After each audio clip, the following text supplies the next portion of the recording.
XPRIZE was an incredible opportunity to really focus on what we can deliver in a particular period of time.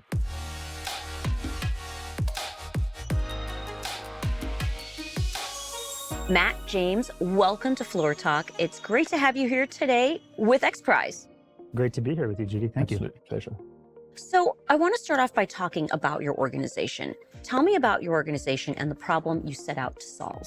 Project Hajar was a collaboration between Aircapture and 4401, where we were taking CO2 out of the atmosphere and permanently mineralizing it in rock. At Aircapture, what we do is we develop modular direct air capture systems that pull CO2 out of the air and deliver it where it's needed, when it's needed, in the kind of quality it's needed. So we can provide CO2 as a service to our customers and can provide CO2 for beverage companies, for food companies, or for permanent removal and sequestration applications.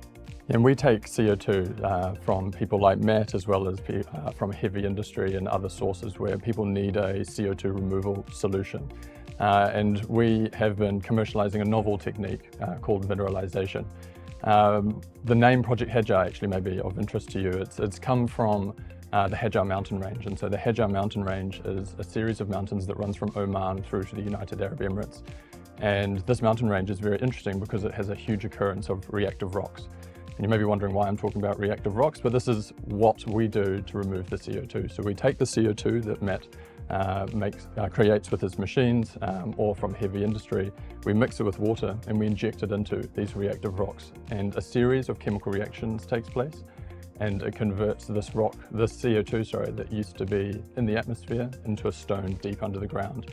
And so we're creating a new form of CO2 storage that is very permanent and is very safe and very secure, and is also opening up the Middle East as a location for CO2 storage as well. Now tell me, how did being part of XPRIZE help you accelerate or scale your solution? Well, XPRIZE was an incredible opportunity to really focus on what we can deliver in a particular period of time. So as you can imagine, we're a California-based company, and we sent equipment halfway around the world to the UAE, where we deployed the equipment and were able to turn it on in just about 2.5 weeks and start pulling CO2 out of the air and pumping it into the ground for permanent removal.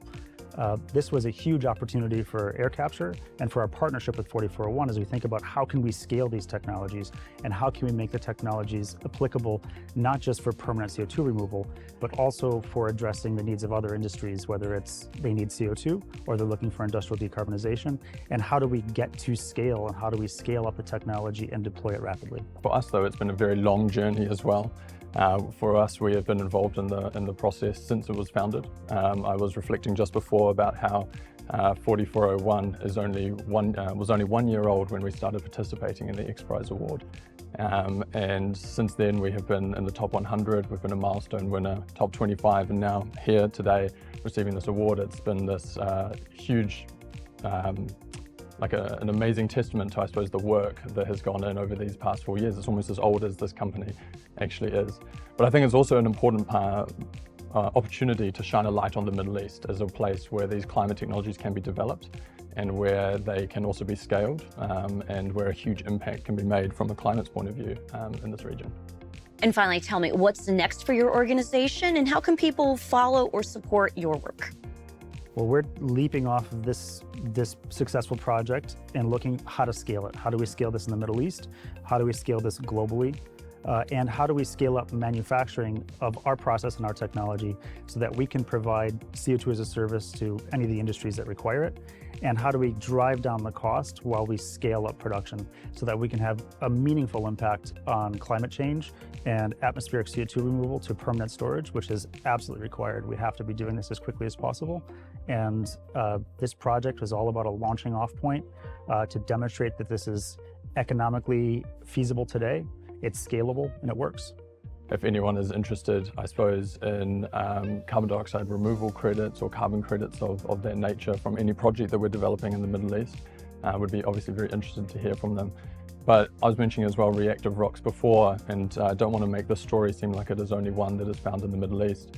We have reactive rocks all over the world, and so technologies such as the combination that we've had here with Project Hajar can be deployed all over the world wherever there is reactive rocks. And so I also do call that if anyone has CO2 and they're not necessarily sure what to do with it, to get in contact with us, and maybe there is some reactive rocks nearby and we could mineralize it for them.